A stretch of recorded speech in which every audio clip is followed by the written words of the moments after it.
তীব্র তাপদাহে বিপর্যস্ত ইউরোপের বিভিন্ন দেশ। প্রচণ্ড গরমে নাজেহাল Italy, Poland, Spain, Bulgaria, Greece ও তুরস্কের জনজীবন।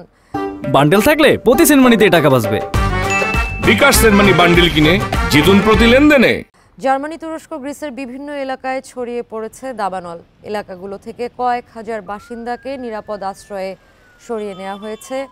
অসহনীয় গরমের কারণে দেশগুলোতে জীবিকা ও ব্যবসা বাণিজ্য ক্ষতিগ্রস্ত হচ্ছে। অতিরিক্ত গরমের মধ্যে কাজ করা কঠিন হয়ে পড়েছে বলে জানান ইউরোপের নির্মাণ শ্রমিকরা। তীব্র গরম মোকাবিলায় বাসিন্দাদের সহায়তার জন্য একাধিক ব্যবস্থা নিয়েছে দেশগুলোর কর্তৃপক্ষ। জনসাধারণকে ঘরের বাইরে না যেতে পরামর্শ দেওয়া হয়েছে। এছাড়া তীব্র তাপদাহের কারণে অনেক দেশেই জরুরি স্বাস্থ্যসেবা প্রস্তুত রাখা হয়েছে।